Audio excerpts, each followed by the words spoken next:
One of the biggest criticisms that's been tossed at Marvel Studios is the nerfing of the Hulk's power, and specifically how his strength does not compare to how we saw him early on in the MCU. Now the directors of the last Avengers films address this nerfing. So this came at us from an interview that Joe and Anthony Russo, the brothers that directed Avengers Infinity War and Avengers Endgame, had with Wired. And they specifically got on the subject of working with Marvel Studios and having to balance so many characters at once, and bringing up the Hulk's nerf was a major part of this discussion. And they specifically wanted to talk about how fans hated it. Now, again, it's not all fans, but there is a lot of Hulk fans that just outright hate what happened to the Hulk, how he got more serious and how he got more jokey, and essentially how he's not smashing all the time like he was when he was mindless. And they address this just outright without really sugarcoating anything. And they say that they just didn't know what to do with him. You know, a powerful character like that, you just kind of backed up into a corner.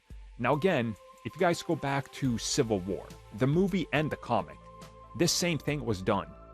You write out the most powerful character. When it came to Civil War in the comics, they just shot him into space, legit. They're like, we can't keep him here for this event because whichever side has the Hulk is going to win. So get rid of him. But for Avengers, you're stuck with him. You need to have him in there. So what do? So you play around with the powers and you nerf him. And again, they've done this with essentially every character so far. Like, Thor's power levels fluctuate depending on what the scenario is. Same thing with Iron Man's armor. Same thing with what Captain America can do with his shield and how much of a beating he can take. But I think the reason the Hulk sticks out so much is because, again, there's always that argument.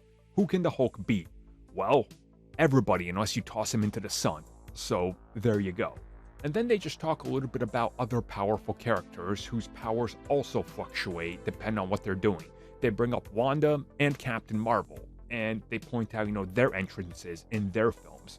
You see Wanda when she shows up in Infinity War and what she can pull off. And then you see Captain Marvel at the end of Endgame. Like, they're all struggling to do anything. She comes in, takes down the giant ship and a bunch of the armies without a problem. Again, nerfing had to be done at some point and power levels have to go like this. And they do this in the comics all the time as well. Like, there's moments where the Hulk can literally be stopped by the most basic of people that you never expected. A couple people just teaming up against him and they overpower him.